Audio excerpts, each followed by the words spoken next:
Welcome back to the channel. All right, it's time for the Battlegrounds tier list update for May. We're going to go over all the new champions, all the champions that are falling down, going up in the general meta. Let's just jump straight into this one. We're going to fill in as we go. We're talking about all the champions in the hot pink, right? A lot of you are very familiar with how we do this. And we start off with the defenders. I really liked that suggestion from a few months ago. Thank you, dear viewer, for suggesting that. I think it worked out phenomenally.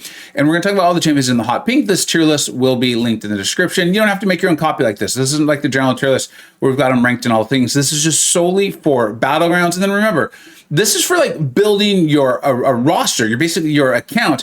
That way, whenever the meta throws at us, you can just make you have plenty of options, you have plenty of champions ranked up, then you've got one or two or three you can fill in based on what the meta is handling, like the meta for that season of Battlegrounds. You're always going to adjust it, and you see we've got the helpful hints and the emojis there on the side, and then of course the whole MCoC Illuminati and the spreadsheet wizards.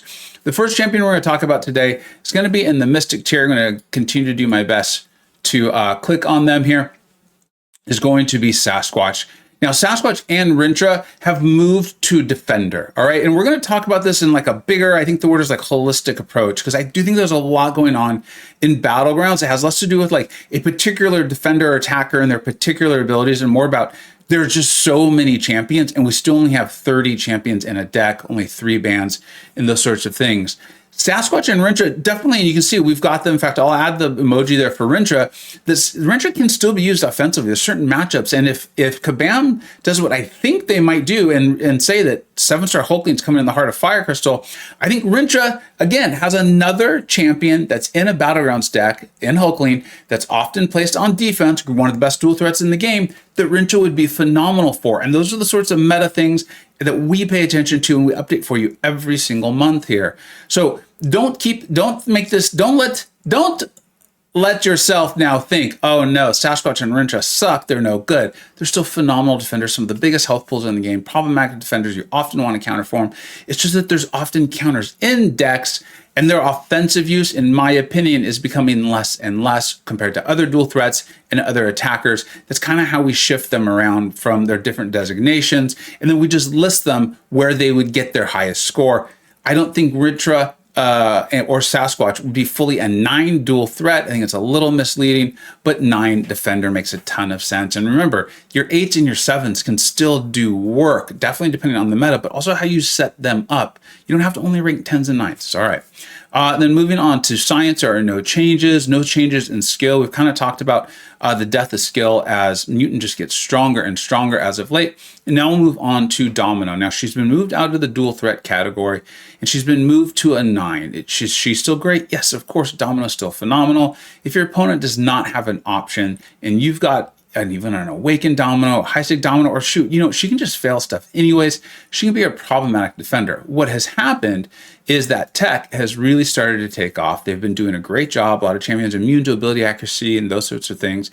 And they're now in decks. It's one of the reasons why we've got the broken heart emoji, right? And it says it's not their fault. They're just too good. People are like, this is such a dominant defender. They are so dangerous. I need to have options for them. And so decks are often littered with options. Additionally, we've even got champions like Deathless Thanos, right? Called him out when he came in. I was like, dude, welcome to the new best champion in the game, definitely the best cosmic champion. And even he can be taking dominoes. So if you set up your domino well, still going to get great results, but I can't have her as a 10. And as you see, we've only got 2 10s on this board in the defensive list. And then we'll get to our the newest champion, right? Coming in as a 7-star. This gets reflected a little differently in our PvP modes. Remember, in the general tier list, we just rank them in the generals category as, agnostic of variety, right? Because you don't know, you might be ranking 3 stars, you might be ranking 4 stars. That's okay, right? And we have the PvP modes where we really show, hey, as you get to the end game, it's the 7 stars was where it's at. Now, Apocalypse with 7 stars is going to have a massive health pool. I still don't think he's going to be incredibly valuable in Battlegrounds. I think there's a bit of an argument to be made for, well, he has a massive health pool. His specials are incredibly difficult to evade, so people are going to want to block them. So maybe he's stalling a little bit, maybe doing a little bit of chip damage. I can see that. That makes a little bit of sense to me. If you pull Apocalypse, and he's great literally everywhere else in this game, every other single mode, right? Questing War, the whole thing, making those horsemen, that kind of stuff. and you want to place him in your Battlegrounds deck, I think go for it. There might even be some matchups where you find him to be okay, but remember, he doesn't start with his genetic code. And that's really important to him, right? He's before Battlegrounds, so and they're not buffing him to have him start with genetic code. I think that'd be cool, kabam. Just have him start with it on attack, not on defense. But I think that's where he deserves kind of to be. I don't think he just fell off because of 6-star. As far as Battlegrounds concerned, I think he just fell off because what he does was never that great. He was never that great in Battlegrounds to begin with. And then this isn't really a massive change or anything new to talk about with Zola. It's just Zola's basically doing what we think he's supposed to do. There are a few counters out there, right? I think it's like the ability to parry the non-contact attacks. People are kind of learning to heavy into his heavy. But you got to have him on your deck. You got to know how to fight him. I personally still don't actually technically know how to fight him as far as the actual movements and spacing and all that stuff. So I've just been banning Zolas. But a lot of the Illuminati, our guys playing Celestial and things like that, are like, he's an absolute menace. Maybe going up to 10 one day, but showing him at 9 now really feels fine. We're clearly showing one of the best Battlegrounds defenders in the game. All right, let's go ahead and move on to attackers. Okay, these are the bottom 2 tiers of attackers. And then you remember, we've got them on here because they can do something, right? Gambit, as a 6, can still do things. It's about how you're constructing your deck. Of course, the node set's going to matter too, and then how you set them up. So if you see your favorite attackers like an 8, and you know how to use them really well. I mean, Mordo, as an 8, as I'm looking at it, can do phenomenal things. So don't get too down if you see them there. This is about breadth, giving advice to a variety of players, right? And then we will go over the tier above all attackers after this. The first one we're going to talk about that has the pink here is actually Bastion. Now, I feel strongly that Bastion's going to move up to 9, maybe even 10. Can hard counter some of the most difficult champions in the game, right? Or defenders like Bullseye, definitely Onslaught. There's reason to think he might be able to take Zola. It just goes on and on and on. But we're just not seeing that, right? He's so new. Even I'm like, hey, I'm saving my Titan crystals. I didn't open crystals. I didn't buy him. And so let's make sure we see that happen. And we see that happen across a variety of metas before we throw him up to 10. Because Kabam throws these tricky metas. And that's part of like the flow or the resiliency of an attacker's kit that I often talk about. And what can make them go from being just like an amazing nuke to, no, there's resiliency built in. There's a variety of ways. There's a lot of versatility. I'm pretty sure Bastion has that. I'm not confident enough to say, hey, he's a 10. I really think he's going to be a 9 here. Let's just give a little more time for people to pull him from the Titan, rank him up, and use him. But he's an absolute monster. Additionally, we'll now talk about Ironheart. We've talked about this at length on my channel now. Simula's been shouted about, so many people, right? And a lot of that was in like war and questing, but then they fixed her damage. She has an energy vulnerability that she places on defenders. That was actually causing her damage to go down. Then they realized that, they being Kabam, they fixed the bug, and her damage went up. So it didn't just like net out. It's not like they removed the negative. They also then increased her damage. And the reason why she's not like higher is there's a lot of great attackers in tech, like we've already talked about, and kind of in relation to like Domino and those sorts of things. But also she has no defensive value whatsoever. So she's purely in the attacker. I could see her moving up, but she feels like a perfect 8 where it's like, look, if you want to put her in your deck, you've taken her to rank 3 or rank 4, and that's a high rank for you, and you set her up well, she's going to produce phenomenal results. Moving on, we'll talk about Jack-O-Lantern. Now, this is more, nothing's changed with Jack-O-Lantern, exact same champion, right? And I remember when he came live, and like, I think there was a meta that was increasing special damage, if I remember correctly. I was on vacation, and people were like in love with him, and I was like, guys, he's really, really good, but you need to understand that what you're seeing isn't going to hold through for the rest of the metas. This isn't an I told you so. This is the sort of things that myself and the Illuminati consider when we're doing these rank ups, and why sometimes we may not have them as high, or why we like to try to be conservative in the beginning, because lo and behold, like we thought, and I think a lot of people thought this, was once the meta changed, he was still going to be very good, but the breadth of the defenders that he was amazing for shrunk considerably. Still a great onslaught counter, right? I'm not debating that. But then we have other champions like Bastion coming along. I mean, even Ironheart, right? Just look at it his own road. We haven't got to tier above all. That I think if we're putting out a spreadsheet, this is to give you advice on champions to rank up for your Battlegrounds, I'm going to tell you, rank them up. Now, if you want to take your Jack-O-Lantern to rank 3 or rank 4, again, 7s are going to produce phenomenal results. But because of meta, because of defenders coming out, because of more tech champions coming out who can handle these things for you, we do have to reflect that sort of competition, and his score has gone down just 1 point. It's not a ton. Let's not make a massive deal out about it, but it was a good example to explain the sort of thing we consider and why a champion score will move from 8 to 7 or 7 to 8. All right, let's go ahead and look at those tier above all attackers. Hey, really quick, and I'll get right back to the rankings. I promise. I'm aware of a very cool Battlegrounds tournament hosted by a channel named MP. Phenomenal Battlegrounds player too, but he ranks the best Battleground players in the world. Has a top 30 video he updates. It's one of my favorite kind of fun videos to watch when he puts them out. And he's got the top 32 summoners, Battlegrounds players, all competing against each other. Reminds me of when the VBC was like at its height and I was having a blast running it. I know I'm going to be tuning in. Make sure you go give a subscribe to MP, his channel, and then cheer on your favorite Battleground streamers as they try to win it out and prove that they are the best in the tournament format. All right, let's get on to the rankings.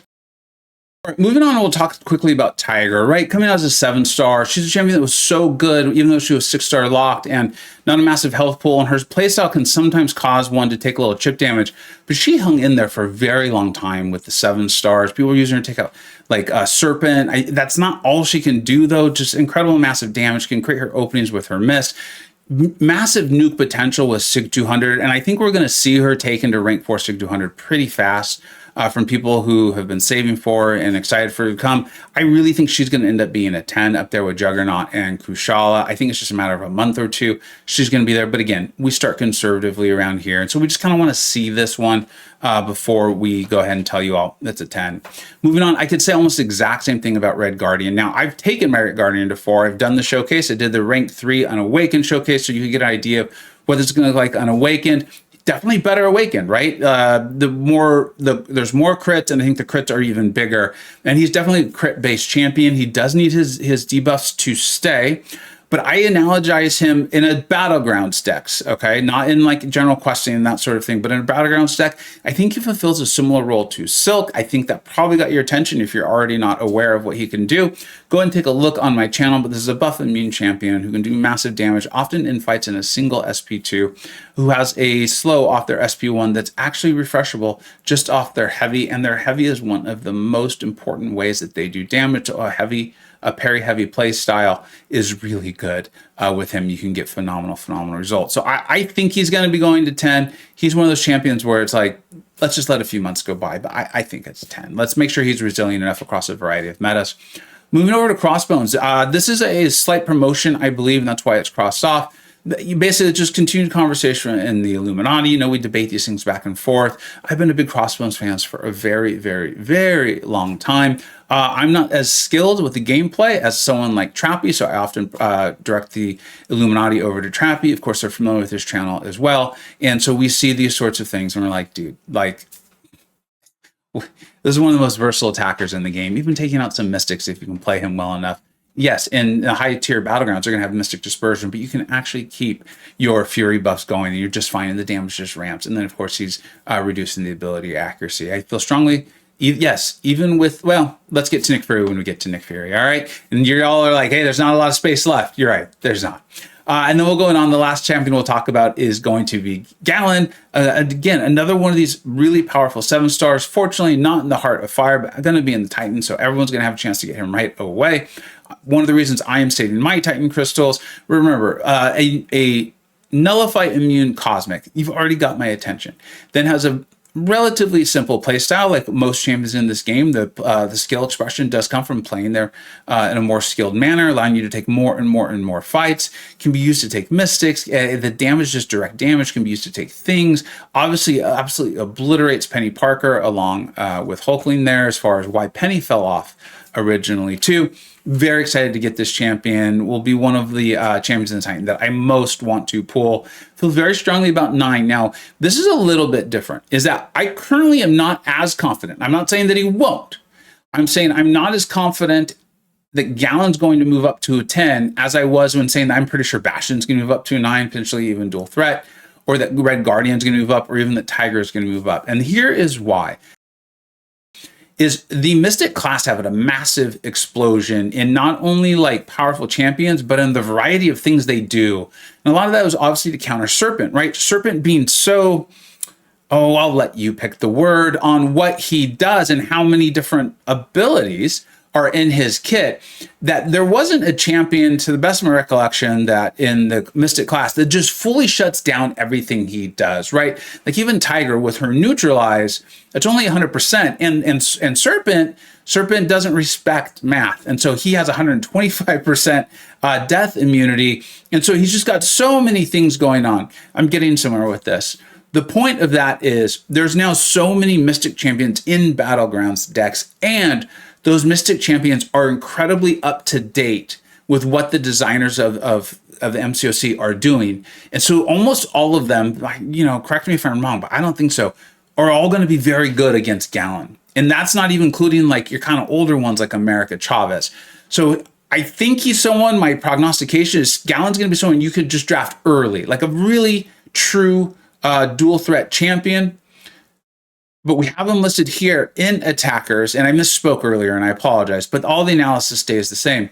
We have him here, and we want to see it. Is he someone that you can just fully draft early and then think, even with all these Mystics, I'm okay? There's either going to be a defender I can take out or an attacker that he'll be good for and I can place him on defense? Or does he fully fit into the attacker category? In which case, we're going to leave him here in attacker. If we find out, no, you know what? He's versatile enough. His defensive prowess is enough. Then we'll go ahead and move him to dual threat. And then we'll take a look at moving him up. But like I said, I'm not as confident, one, on the change to dual threat, or two, as the change to a 10 out of 10, as I am in Tigra and Red Guardian. Time will tell. Okay, and then let's go ahead and talk about the dual threats. We're going to include the Tier Above All and the Scorching all at once, and then we're going to talk about the new champions, which I'm really pumped up to do. A lot of the highlights been on the Heart of Fire and Gallon coming to the Titan, because we know what they can do. This is very exciting for those of us who've been playing when they were dominant at 6 stars. In the Mystic class, you can see we have like no changes except for, like I said, Rintra and Sasquatch moving out, moving down to Defender. They do have the attacker emoji, so we're kind of splitting hairs there a little bit, but we do our best to kind of show you how we view these champions, and you're going to set them up on your deck as best you can. Moving over to science, we're going to have our first brand new champion in Spider Jess. Obviously, the damage potential is one of the highest in the game. I don't see her being quite as big of a nuke as, like, say, Red Guardian, but she has more resiliency, right? If they're stun immune, Silk's probably getting turned off, Red Guardian's probably getting turned off. I don't think that necessarily happens with Spider Jess. So sometimes in Battlegrounds, we need to make those decisions. It's like why a lot of people prefer Titania over Silk. In fact, I kind of do too. That's a much bigger discussion, is because Titania can take so many more fights. Her ceiling might not be as high on a particular fight, but she can do so much more. And when you only have 30 champions and your opponent gets to ban 3 of them, these are the sorts of things you have to start looking for as you progress your way through. In my opinion, rank up all the good ones you have that you know how to use. Well, the thing that's going to give Spider Jess, there's 2 things. In my opinion, they're going to give her tremendous value in Battlegrounds. One is that she has power sting. And to try to say that Spider Ham's always better or that she's always better as a power sting champion, I think is a bit of a folly. And I don't think it's something we even need to be too concerned about. It's fun. I think it's cool. But I think let's not worry about it. What we do know is that Spider Jess has plenty of damage. She does not seem to need to land her shock in order to cause her big damage, because her big damage comes from her power stings, and those are severe debuffs. I mean, they're going to stay on. They're not going to get shrugged off. So if there's like a meta where the node, or there's a lot of defenders, a lot of like skill champions in there, she's going to be, I think, significantly better for you. So I'm pumped up on that. She does have a little bit of a dual threat. A lot of times, though, that could be just to the champion being new. So if we find out that's accurate, we'll move her to a pure attacker. But I have a feeling there's a little bit there where if you set her up just fine, she's going to be A-okay for you on defense too. Then we'll move on to Immortal Abomination. I think he's the biggest wild card so far. We're not for sure on who the Cosmic Champion, the Heart of Fire, is going to be. I still think it's going to be Cosmic Ghost Rider. I do think there's a chance it's going to be Hulkling, because Kabam has gone so strong. They went even stronger than I thought they were going to. So as a result, we're not totally sure about Immortal Abomination. One of the biggest reasons is because of the mastery called Inequity, right? And we talk about, make sure you spec into that if you're playing into Battlegrounds. It's what reduces the attack of your opponent based on how many debuffs are on them. Well, Immortal Abomination puts debuffs on himself. When Battlegrounds, when Immortal Abomination, it was still mainly 6 stars and those sorts of things, was coming into the game, and Battlegrounds was going, people weren't fully speccing into Inequity. Immortal Abomination was kind of starting to come up as a bit of a defender and a dual threat capability or possibility, but then everyone started learning about Inequity and how powerful it was in PvP modes.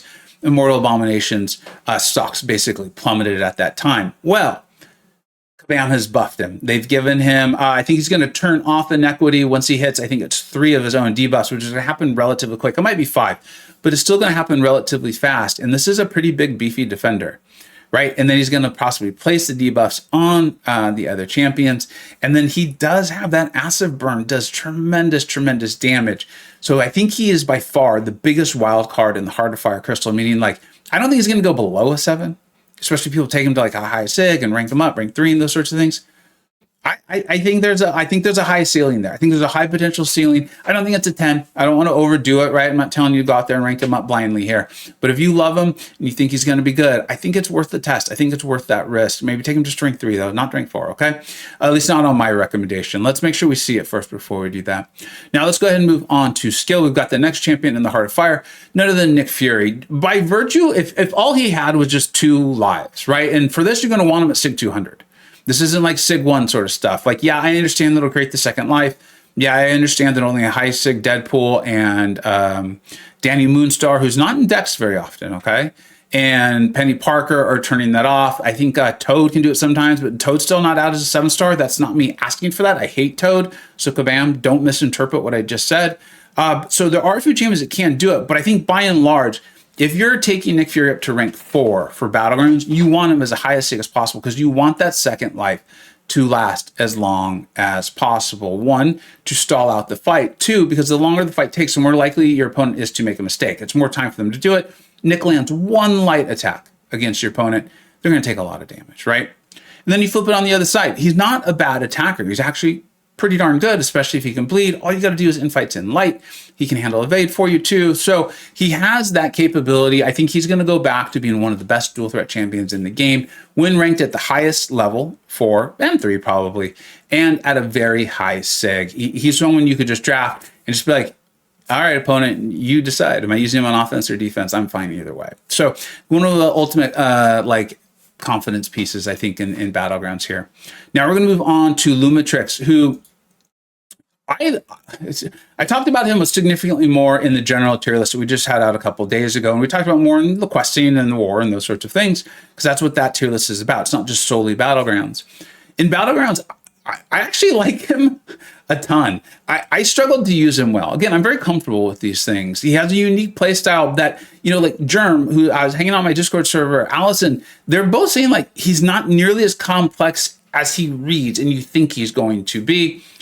Over time, I might get it. I don't have him because I haven't spent the money to get him yet. I think I'm going to get him over the course of the next 2 Battleground seasons, which feels about right for me. I will say that he's obviously very powerful. I've seen the results. Like Grass has shown me something. I was like, okay, Lumatrix. And the reason why I'm not saying what it is against is because I think Grass is going to put it into a video, and I don't want to spoil that video because it's really amazing. So keep an eye on Grass's channel for it. Yeah, Lumatrix. And the thing I like about him so much is he can create his own openings, right? This is like similar to Ghost or Hood. One of the things I love about them is they go invisible or whatever they term it or they phase, is that he's going to be able to create those openings with those misses. I think it's with his evade and then the stun. And then he's got more than enough damage to back it up. So this is definitely a champion that could be going up to 9 very, very easily. Moving on, we'll very quickly talk about Dust, because you've heard me talk about Dust so many times on all variety tier lists. You know how much I love Dust. This is basically just a reclassification of her moving back to dual threat from defenders. We're just using her as much on attack as we are on defense, or not as much on attack as we are on defense. We're using her more on attack than we previously were. She's great. I love her. You know, the lights don't make contact, whatever. We've talked about her at length. I'm not going to make this longer just to talk about that. I've talked about her a ton of times. Well, now we're going to move on to tech, and this is the first appearance of Future Ant-Man as a 7-star, very similar to the other things like with Tigra, and even Red Guardian. In fact, even the Illuminati in this one, we're like, should we just put him at a 10? We know he's going to 10. I didn't even think Kabam would put him in the Crystal, the Heart of Fire, because I thought he was too new. He's been out for a little bit, but he's definitely well more into the beginning middle of his like reign at the top of the class than he is towards the end. An absolutely phenomenal champion. Remember, you get him awakened. He has that whole like damage cap thing. It works against Gallon or any other champion. It's going to do like one huge burst. He's going to reduce that damage for you. And then he, even as a 6-star, I was using him in Necropolis for the Dimensional Beings run for Karina's, and he was actually kind of fun to use. Incredible damage. One of the early counters to Onslaught. I agree with the Illuminati. Let's start him at 9. There's no reason to push him to 10 now. Besides from, hey, he's great. You get him. If I pull him, I'm ranking him up immediately. Let's put it that way. Moving on to Red Skull. This is basically just a slight demotion from 10 to 9. The reason is because of the growth of the Cosmic class, right? In champions, you can remove armor up and neutralize and just reduce the ability accuracy of it. Like so many things that can now hurt Red Skull. The fact of the matter is, though, if your opponent does not have a counter, he's one of the most menacing defenders in the game. You still have to play him well. If you try to intercept him and you fail, you're going to take big damage. And he's a great attacker. And this is kind of what we talked about with Domino, right? There's so many champions in people's decks now, particularly in the tech class, who can take her, cause her to fall. People are not likely to take Red Skull out right now just because of like Deathless Thanos and things like that, because he is so good on both sides, kind of keeping Domino down. That's the sort of like moving part that we like to keep an eye on here. And then the last champion we're going to talk about is Null. Look, I love Null. I watch Trappy's channel too. Illuminati like Williams been saying like, actually, I've been using Null for a very long time. I think he's one of the best champions for Battlegrounds. You know, Williams, one of our Celestial level players there. So not really a shock. You just don't see a lot of high signals running around is what it is. Phenomenal defender, right? You spec into Inequities, placing all those debuffs on the attacker right away, reducing their attack value. And then you actually can use him on attack. We're just talking about champions who are removing armor ups and these sorts of things. And then I think he's got the true strike ability on his mediums and his special 1. Once you get into your things, sometimes you don't even need to use your special 2. You're just looping your special 1s, keeping the defender in corruption the whole time. You're healing back up. So that's really great for Battlegrounds because it's a relatively quick fight for a champion you can place on defense, and they are healing. So when your score is compiled at the end, quick fight, full health bar, what else do you want, right?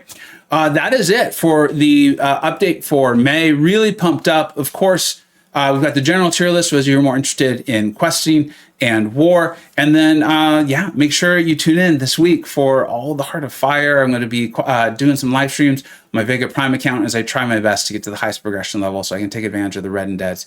And then hopefully I can open at least one crystal for the Heart of Fire. As usual, let me know what you think you got right. Let me know what you think you got wrong. Thank you so much for watching. Take care.